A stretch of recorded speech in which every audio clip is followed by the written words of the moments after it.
स्वागत है आप सभी का। बिहार में 243 सीटों के लिए चुनाव संपन्न हो चुका है। फर्स्ट फेज में 121 विधानसभा सीटों पर चुनाव हुआ, तो वहीं दूसरी फेज में 11 नवंबर को 122 सीटों पर चुनाव हुआ। अब बारी आ गया है बिहार चुनाव के एग्जिट पोल का, जिसमें आप ये जानेंगे कि अब की बार किसकी सरकार यानी नीतीश की गद्दी रहेगी बरकरार या फिर तेजस्वी यादव विराजेंगे इस सिंहासन पर। तो आइए हम जानेंगे इस कुर्सी के खेल का पूरा समीकरण और आपको बताएंगे कि इस बार हमारे एग्जिट पोल के मुताबिक इस बार बिहार में किसकी बन रही है सरकार। शुरुआत करेंगे एक एक सीट की जानकारी देकर कि वहां पर कौन सा उम्मीदवार जीत रहा है। फिर लास्ट में बताएंगे कि एनडीए को कितनी सीटें मिल रही है, महागठबंधन को कितनी सीटें मिलेगी, क्योंकि सरकार बनाने के लिए चाहिए कुल 122 सीट। आखिरकार यह जादुई आंकड़ा क्या एनडीए छू पाएगी या फिर महागठबंधन छीन कर ले जाएगी कुर्सी। तो आइए शुरू करते हैं बिना किसी देरी के। हम शुरू करते हैं सबसे वीआईपी सीट यानी कि राघोपुर सीट की। एक ऐसा सीट जहां पर खुद ब खुद मुख्यमंत्री के दावेदार तेजस्वी यादव हैं चुनावी मैदान में। तो इसकी बात करें तो राघोपुर विधानसभा क्षेत्र जो है यह आरजेडी का गढ़ माना जाता है। यहाँ पर हालांकि 2010 के चुनाव में बीजेपी ने राबड़ी देवी को भी हरा दिया था, लेकिन इस बार की बात करें तो न सतीश यादव चले हैं और न ही जनसुराज के चंचल सिंह। इस बार एक बार फिर से आरजेडी का झंडा फहरा गया है और राघोपुर की सीट को तेजस्वी यादव ने बड़े ही अंतर के साथ जीत रहे हैं। राघोपुर सीट पर करीब 35% यादव वोटर्स हैं और 18% दलित वोटर्स हैं और लगभग 17 से 18% ही सवर्ण जात के हैं।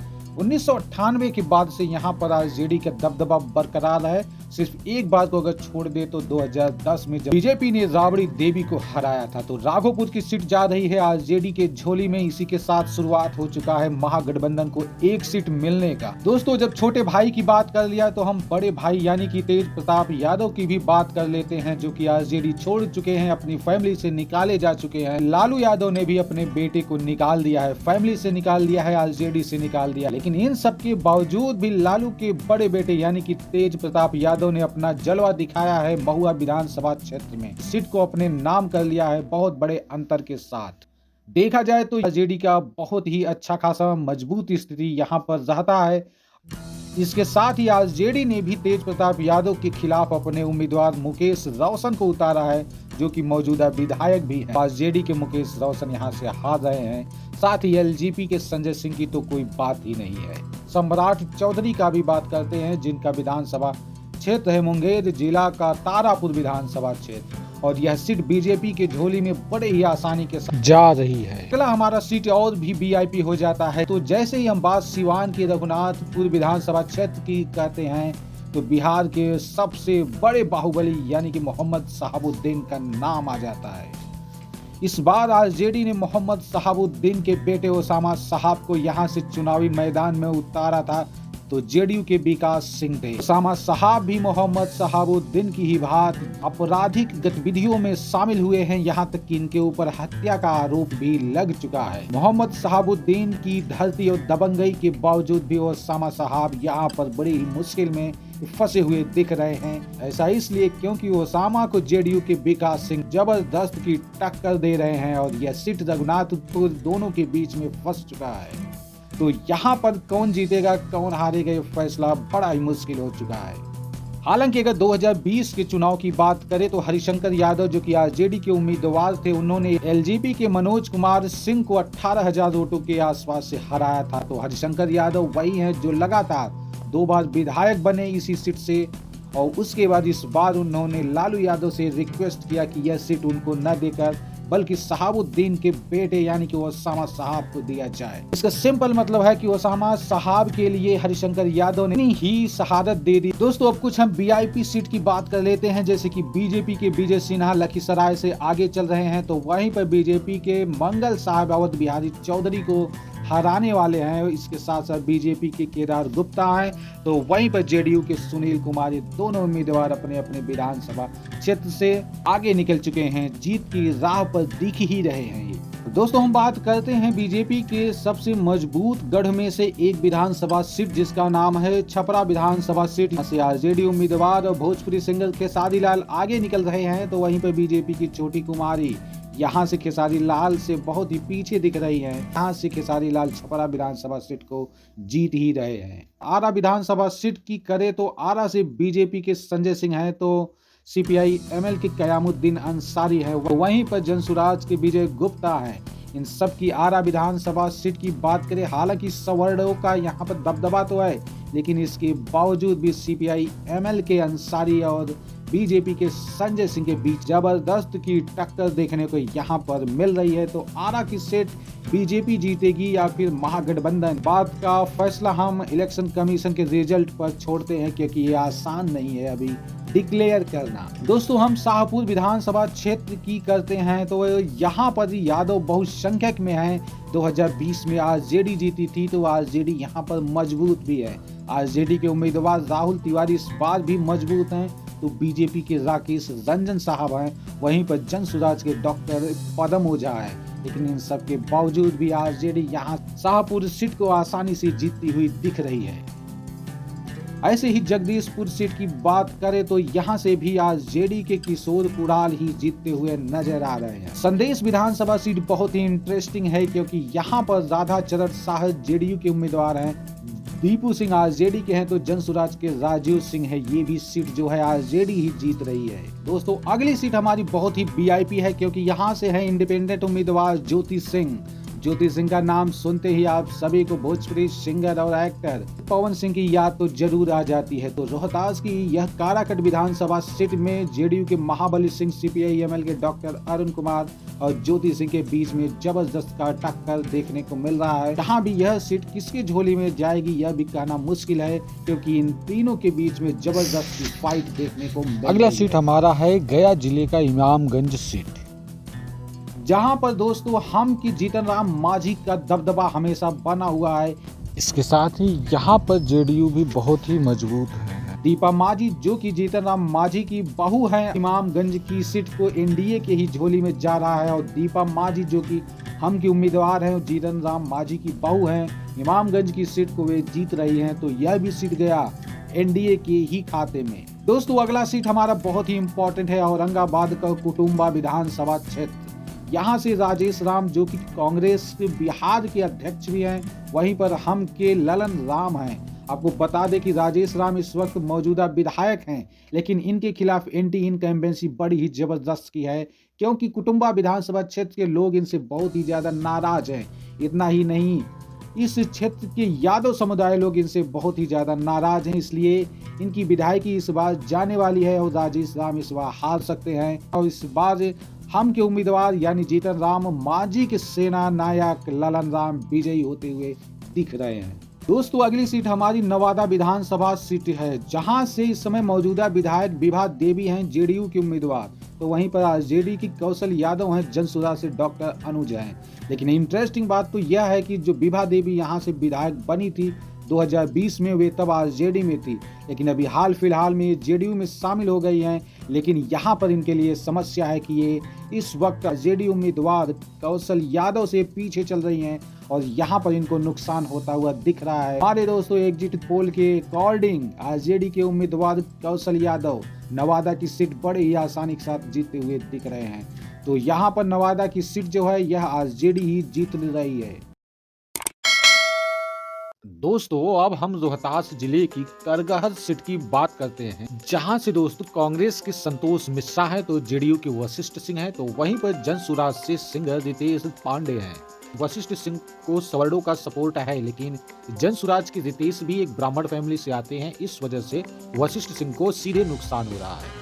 तो वहीं पर संतोष मिश्रा भी ब्राह्मण है, लेकिन इनके पास यम वॉइस समीकरण आरजेडी का है और साथ साथ अदर वोटर का सपोर्टर है। इस संतोष सिंह लोगों के बीच में काफी ज्यादा लोकप्रिय नेता माने जाते हैं। ये हमेशा अपने क्षेत्र में मौजूद रहते हैं, लोगों के हितों का हमेशा ध्यान रखते हैं, वजह से संतोष मिश्रा इस विधानसभा सीट यानी कि करगहर सीट को आसानी से जीत सकते हैं। 2020 चुनाव की बात करें तो संतोष मिश्रा ने वशिष्ठ सिंह को लगभग 4000 वोटों से हराया था, लेकिन इस साल की बात करें तो संतोष मिश्रा का परफॉर्मेंस और भी अच्छा होने वाला है। दोस्तों, अगली सीट महनार विधानसभा सीट है, जहां से फेमस यूट्यूबर और शिक्षक विपिन सर भी उम्मीदवार हैं, वो भी निर्दलीय उम्मीदवार के रूप में। इस सीट की बात करें तो यह एक महनार विधानसभा सीट एक अनोखा सीट है, जहां से आज तक कोई भी नेता, कोई भी दल अपना दबदबा सिद्ध नहीं कर पाया है। अधिकांशतः सामाजिक नेता ही जीतते हैं, यानी कि जिनकी विचारधारा समाजवाद से इंस्पायर होती है। 2020 के चुनाव की बात करें तो आरजेडी की बीड़ा सिंह ने जेडीयू के उमेश कुशवाहा को लगभग 8000 वोटों से हराया था। इस विधानसभा में कुल 21.54% एससी समुदाय से लोग हैं, तो लगभग 19,452 मुस्लिम वोटर्स हैं। कि इस विधानसभा क्षेत्र से जेडीयू के उम्मीदवार उमेश सिंह जीतेंगे या आरजेडी के रविंद्र कुमार सिंह या फिर इंडिपेंडेंट उम्मीदवार विपिन सर जीतेंगे, इस बात को फाइनल करना बहुत ही मुश्किल है। बाद महनार विधानसभा क्षेत्र में जेडीयू, आरजेडी और विपिन सर के बीच में जबरदस्ती टक्कर देखी जा रही। दोस्तों, असदुद्दीन ओवैसी की एआईएमआईएम ने साल 2020 में हुए विधानसभा चुनाव में कुल 5 सीटें जीती थी। तो अमौद विधानसभा क्षेत्र एक ऐसा विधानसभा क्षेत्र है जहाँ पर 70% के लगभग मुस्लिम वोटर्स हैं। इसलिए इस विधानसभा क्षेत्र से ज्यादातर मुस्लिम उम्मीदवार ही विजयी होते हैं। तो एआईएमआईएम के अख्तरुल इमाम जो हैं इस क्षेत्र में काफी ज्यादा लोगों के बीच में लोकप्रिय नेता हैं और उनका मुकाबला सीट जेडीयू के सवाद जफर से है। लेकिन अख्तरुल इमाम इस विधानसभा क्षेत्र में इतने ज्यादा मजबूत नेता हैं कि इनको हराना बहुत ही मुश्किल है सवाद जफर के लिए। 2020 के चुनाव की हम बात करें तो अख्तरुल ईमान को कुल 94,500 वोट मिला था, तो वहीं पर जेडीयू के सवाद जफर को लगभग 42,000 वोट मिला था। जीत का अंतर लगभग 52,000 से भी ज्यादा वोटों का था। तो इस बार भी इस सीट को एआईएमआईएम के अख्तरुल ईमान ही जीत रहे हैं। दोस्तों, अगली बात करते हैं धमदाहा विधानसभा क्षेत्र की, जहां से साल 2000 से ही अब तक जेडीयू के लेसी सिंह ही हर बार जीतती आई हैं। लेसी सिंह की बात करें तो इस वक्त कैबिनेट मंत्री हैं, लेकिन इंटरेस्टिंग बात तो ये है उनके सामने इस बार आरजेडी के संतोष कुशवाहा हैं, जो कि अभी तक जेडीयू के ही नेता थे, दिग्गज नेता थे जेडीयू के, और लोकसभा क्षेत्र से कई बार सांसद भी चुने गए थे। लेकिन 2025 विधानसभा चुनाव से ठीक 2-3 महीने पहले ही ये जेडीयू छोड़कर आरजेडी में शामिल हो जाते हैं और आरजेडी ने इन्हें अपना उम्मीदवार भी बना लिया। और जिसके बाद देखा जाए तो संतोष कुशवाहा, जो कि एक समय हुआ करता था लेसी सिंह के सबसे बड़े समर्थक थे, आज वही इनके खिलाफ उम्मीदवार के रूप में उतरे हुए हैं। तो इस बार देखें तो इस क्षेत्र में जितना ही हैसियत लेसी सिंह का है उतना ही संतोष कुशवाहा का है। लेकिन दोस्तों, लेसी सिंह का जीतना आसान इसलिए है बिकॉज लेसी सिंह राजपूत समाज से आती हैं, लेसी सिंह के अपने वोटर्स हैं। वहीं पर इस क्षेत्र में कुशवाहा, कोयरी और कुर्मी जाति के लगभग 40% वोटर्स हैं, जो कि नीतीश कुमार के नाम पर जेडीयू को ही वोट करते हैं। तो ऐसे में संतोष कुशवाहा का इस क्षेत्र में जीतना थोड़ा सा मुश्किल दिख रहा है। यहाँ से धमदाहा विधानसभा क्षेत्र से जेडीयू उम्मीदवार लेसी सिंह ही जीत रही है। अगला विधानसभा क्षेत्र बलरामपुर है। यही वो बलरामपुर सीट ही है जो कि सीपीआई-एमएल का सबसे मजबूत गढ़ माना जाता है।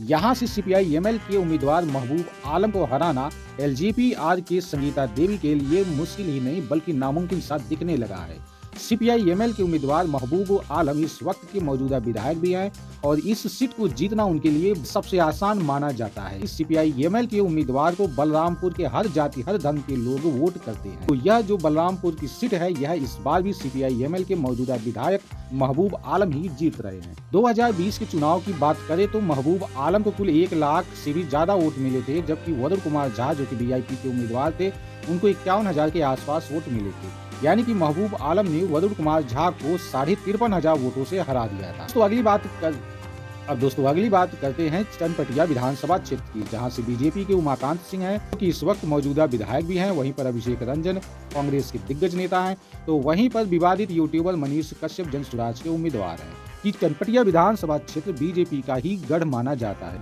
यहाँ पर सवर्ण जातियों का अच्छा खासा दबदबा माना जाता है और साथ साथ यादव वोटर्स भी अच्छी खासे नंबर में है। तो ऐसे में देखा जाए तो यह सीट बीजेपी के लिए जीतना आसान हो जाता है। लेकिन जन स्वराज उम्मीदवार मनीष कश्यप जो हैं, वे भी ब्राह्मण समुदाय से आते हैं, तो इस वजह से बीजेपी के वोट को वे अपनी ओर खींच सकते हैं। तो ऐसे में अभिषेक रंजन को यहाँ पर फायदा होता दिख रहा है। तो इस बार का चनपटिया विधानसभा क्षेत्र किसकी झोली में जाएगा यह कहना मुश्किल है, क्योंकि यह सीट इस बार मनीष कश्यप, उमाकांत सिंह और अभिषेक रंजन के बीच में फंस चुका है। दोस्तों, अगली सीट हम बात करते हैं वैशाली विधानसभा सीट की, जहां से जेडीयू उम्मीदवार सिद्धार्थ पटेल हैं, तो आरजेडी के अजय कुशवाहा हैं, तो वहीं पर कांग्रेस से संजीव सिंह है। आप देख सकते हैं कि अजय कुशवाहा और संजीव सिंह दोनों ही महागठबंधन के उम्मीदवार हैं, लेकिन दोनों एक दूसरे के वोट काटने के लिए यहाँ पर मैदानी जंग में उतरे हुए हैं, और जिसका फायदा जेडीयू को ही होगा। यानी कि आपसी विवाद के चलते यह सीट महागठबंधन हार रही है और जेडीयू जीत रही है। अगली सीट की बात करते हैं दोस्तों कहलगांव सीट की। यहाँ भी अगर देखें तो यहाँ पर बीजेपी के पवन कुमार यादव तो 1,16,000 के आसपास वोट मिला था। तो वहीं पर कांग्रेस के उम्मीदवार दूसरे नंबर पर रहे थे। यहाँ पर आरजेडी के उम्मीदवार भी हैं और साथ साथ कांग्रेस के उम्मीदवार हैं। दोनों उम्मीदवारों के आमने सामने होने की वजह से बीजेपी को बेनिफिट हो सकता था, लेकिन बीजेपी उम्मीदवार जो कि इस वक्त के मौजूदा विधायक हैं यानी कि पवन कुमार या इंडिपेंडेंट उम्मीदवार के रूप में चुनावी मैदान में उतरे हैं। तो इसका नतीजा ये होगा, इससे बीजेपी को नुकसान होगा, तो वहीं पर महागठबंधन को इसमें फायदा हो सकता है। आरजेडी, जेडीयू, कांग्रेस और इंडिपेंडेंट उम्मीदवार पवन कुमार यादव के बीच में आकर उलझ सी गई है। तो सुल्तानगंज विधानसभा क्षेत्र की बात करें तो दोस्तों यह भागलपुर जिला के अंतर्गत आता है। यहाँ भी आरजेडी और कांग्रेस दोनों आमने सामने हैं। जेडीयू के ललित नारायण मंडल को 72,823 वोट मिले था, जबकि ललन कुमार को 61,258 वोट मिला था और ये दूसरे स्थान पर थे। तो इस बार इनके जीतने के तो अवसर थे, लेकिन दिक्कत की बात यह हो गई, कांग्रेसी उम्मीदवार के सामने ही आरजेडी ने अपना भी उम्मीदवार उतार दिया है। इसका सीधा नुकसान कांग्रेस को होगा और इसका सीधा फायदा जेडीयू को होने वाला है, यानी कि सुल्तानगंज की सीट जेडीयू हार कर भी इस बार जीतने वाली है। अगली सीट है सिकंदरा की। तो सिकंदरा की बात करें तो हमसे यहाँ पर प्रफुल्ल कुमार सिंह हैं, तो आरजेडी के उदय नारायण चौधरी हैं, आईएनसी के विनोद कुमार चौधरी हैं। तो इस सीट पर भी आप देख सकते हैं कि आरजेडी और कांग्रेस आमने सामने है। इस वजह से यह भी सीट आसानी से हम के उम्मीदवार प्रफुल्ल कुमार सिंह ही जीत रहे हैं। तो जहां पर चाहिए था कि आरजेडी और कांग्रेस को एक दूसरे का समर्थन करना चाहिए था, क्योंकि दोनों ही दल जो हैं ये इंडिया यानी कि महागठबंधन के अंतर्गत आते हैं, लेकिन ये दोनों आमने सामने एक दूसरे के आमने सामने अपने अपने उम्मीदवारों को उतार कर हम के उम्मीदवार को फायदा पहुंचा रहे हैं। सिकंदरा की हम बात करें तो हम उम्मीदवार प्रफुल्ल मांझी को 47,000 वोट मिला था और वे जीत गए थे, जबकि कांग्रेस के सुधीर कुमार को 41,556 वोट मिला। इस बार चूंकि आरजेडी और कांग्रेस ने दोनों ही अपने अपने उम्मीदवारों को सिकंदरा की धरती पर उतारा है और जिसका सीधा फायदा हम के उम्मीदवार को ही होगा और इससे आरजेडी और कांग्रेस दोनों को नुकसान होगा। दोस्तों अगले विधानसभा क्षेत्र यानी कि नरकटियागंज की बात करें तो यहाँ भी आरजेडी और कांग्रेस आमने सामने है और जिसका सीधा फायदा बीजेपी को ही होने वाला। अगला विधानसभा क्षेत्र है बछवाड़ा विधानसभा क्षेत्र। सीपीआई और कांग्रेस आमने सामने है, तो यह सीट महागठबंधन हार रही है। दोनों में आपसी रंजस नहीं रहा होता तो यह सीट महागठबंधन जीत जाती, क्योंकि यहाँ से सीपीआई आसानी से जीत सकती थी, लेकिन जब कांग्रेस ने अपने उम्मीदवार शिव प्रकाश राय को उतारा, इस बात से सीपीआई बहुत ही ज्यादा नाराज हो गई और इसका सीधा फायदा बीजेपी को होने वाला है। अगले सीट हमारा है बिहार शरीफ, जो कि नालंदा जिला में आता है। तो यहाँ से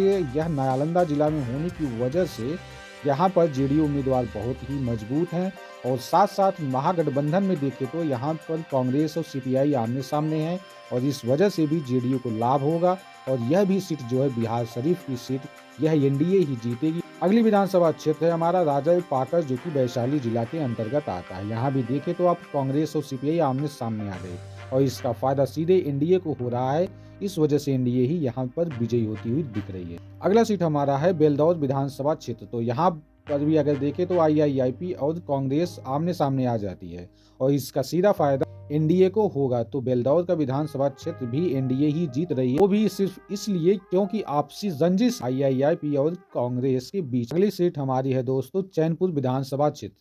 यहाँ पर आप देखें तो आरजेडी और वीआईपी आमने सामने है, जबकि आरजेडी और वीआईपी दोनों ही सहयोगी दल हैं, लेकिन इसके बावजूद भी इन दोनों ने एक दूसरे के खिलाफ उम्मीदवार उतार दिया है और जिसका सीधा फायदा होगा एनडीए के उम्मीदवार को। तो यहाँ भी यह सीट जो है एनडीए उम्मीदवार ही जीत रही है, जबकि यहाँ पर महागठबंधन की हार हो रही है। अगली सीट हमारी है दरभंगा जिले की गौरा बौराम विधानसभा सीट, जहां पर आरजेडी और वीआईपी दोनों एक दूसरे के खिलाफ अपने अपने उम्मीदवारों को उतारी हैं और इसका सीधा फायदा होगा एनडीए उम्मीदवार को। तो यहाँ भी देखो कि आपसी रंजिश है, चूंकि आरजेडी वीआईपी दोनों एक दूसरे के सहयोगी दल हैं, एक ही अलायंस के हिस्से हैं, लेकिन इसके बावजूद भी इन दोनों ने एक दूसरे के खिलाफ उम्मीदवार उतारा है और जिसका फायदा होगा एनडीए को। और इसीलिए तो यह बात हो रही कि इस बार नीतीश की फिर से सरकार ही बनेगी और यहाँ पर इस बार भी बिहार के अंदर महागठबंधन को कुछ नहीं मिलने वाला है। हम सिवान विधानसभा क्षेत्र की करते हैं, जहां से आरजेडी के उम्मीदवार अवध बिहारी चौधरी हैं, तो वहीं पर बीजेपी के दिग्गज नेता और नीतीश कैबिनेट में मंत्री मंगल पांडे हैं। इसके साथ साथ एआईएमआईएम के उम्मीदवार काफी शमशीर हैं। तो देखा जाए तो यहाँ पर बीजेपी और आरजेडी के बीच में जबरदस्त की टक्कर देखने को मिल रही है। लेकिन आरजेडी उम्मीदवार अवध बिहारी चौधरी को नुकसान एआईएमआईएम के उम्मीदवार से जरूर होगा, क्योंकि यह एक मुस्लिम उम्मीदवार है और इसलिए वे आरजेडी के वोटर को अपनी ओर खींचेंगे, तो इसका सीधा फायदा बीजेपी को होगा।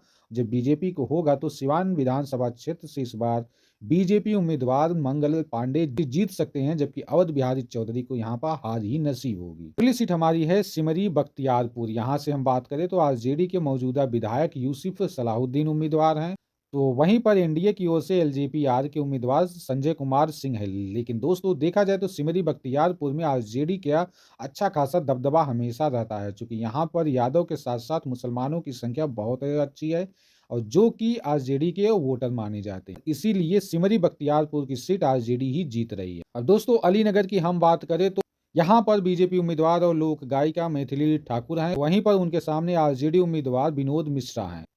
अब देखा जाए तो आरजेडी उम्मीदवार विनोद मिश्रा और बीजेपी उम्मीदवार मैथिली ठाकुर दोनों ही ब्राह्मण फैमिली से आते हैं, तो लेकिन इस बार की समस्या ये है कि इन दोनों के बीच में टक्कर देखने को मिल रही है और जिसका नतीजा यह है कि अलीनगर विधानसभा क्षेत्र से कौन जीतेगा यह बोलना अभी के लिए मुश्किल है।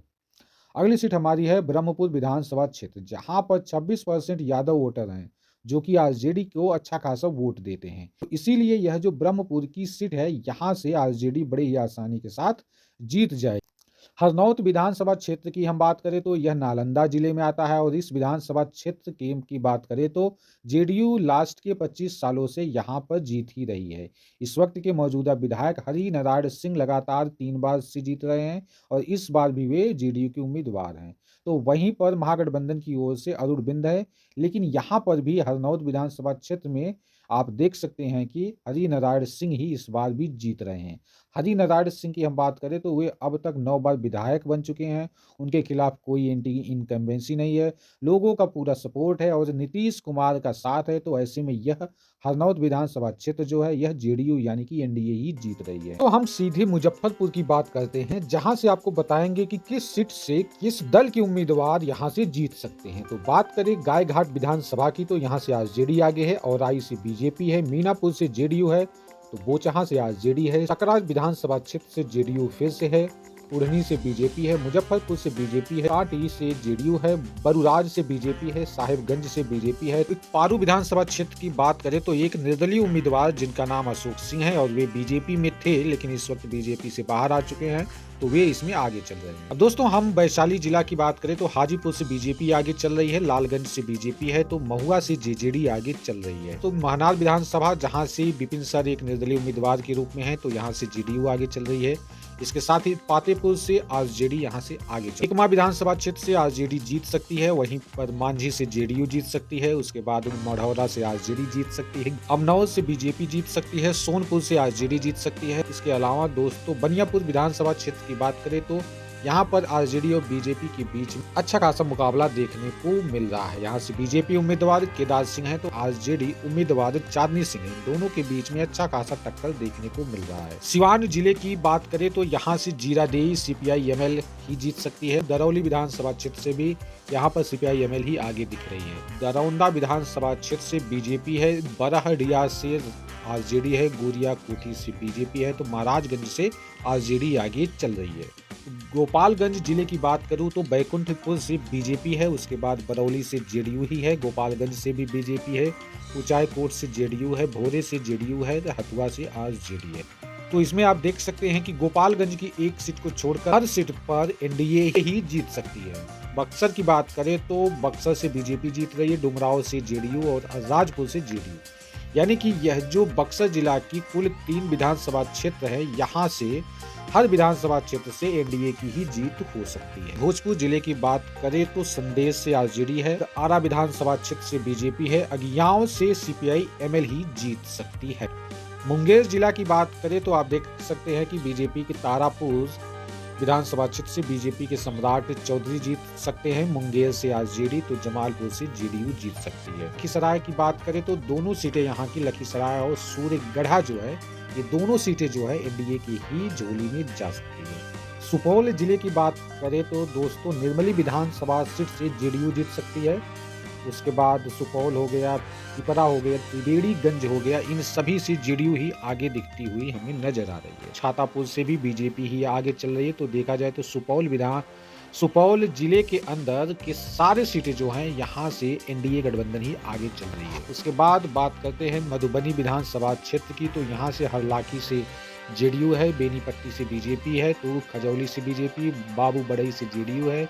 इसके बाद आप देख सकते हैं कि मधुबनी से आरजेडी है, और वहीं पर लौकहा विधानसभा क्षेत्र एक ऐसा क्षेत्र है जहां से जेडीयू और आरजेडी के उम्मीदवारों के बीच में अच्छी खासी टक्कर यहां पर भी देखी जा सकती है।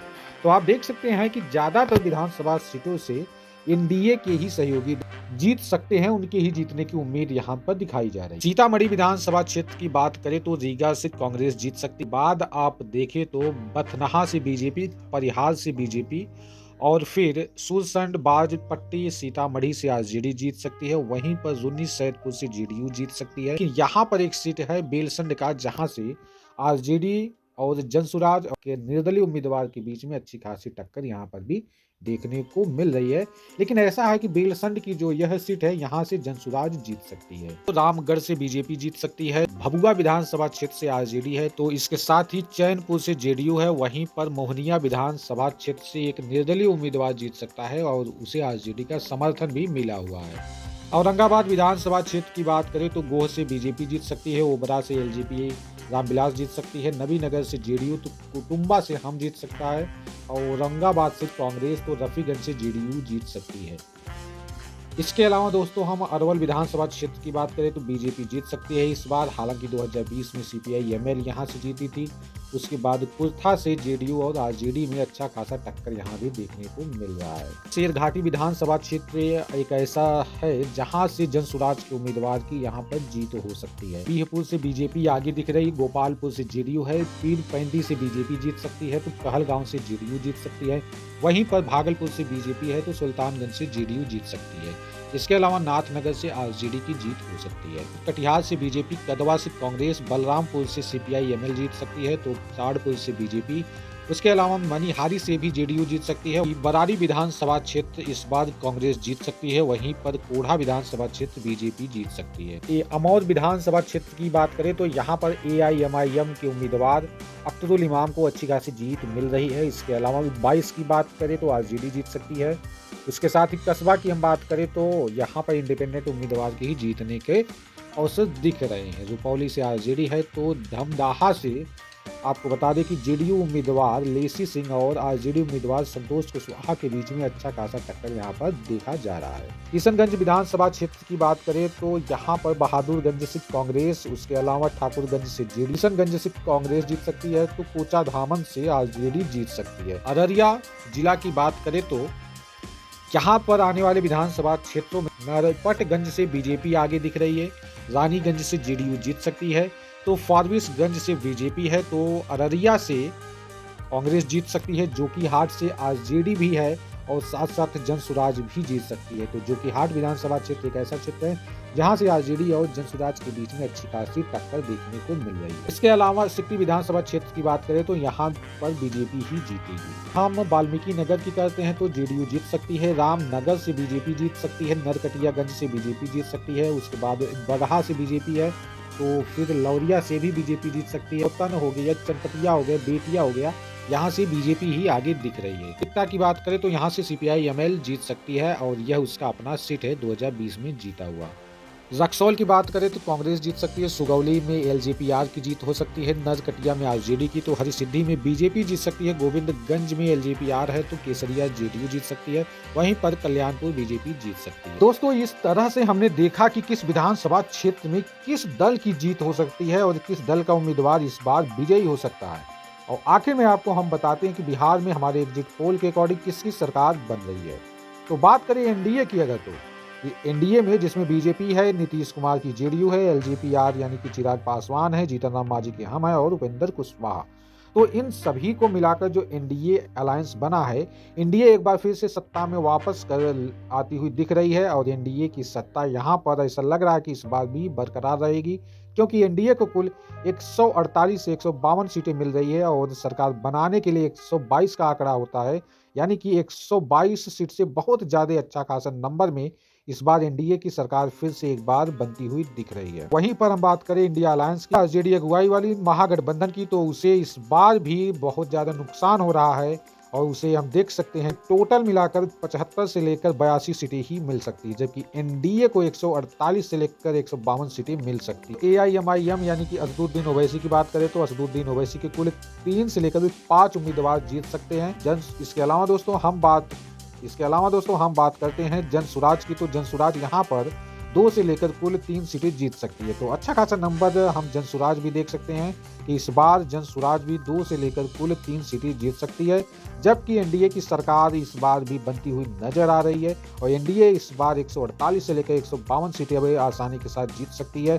ऐसा हमारे रुझानों में एग्जिट पोल में आपको दिख रहा होगा। तो महागठबंधन की बात करें तो उसे कुल 75 से लेकर 82 सीटें ही नसीब हो रही हैं और इस वजह से इस बार भी इन लोगों की सरकार नहीं बन रही है, ऐसा एग्जिट पोल में दिख रहा है।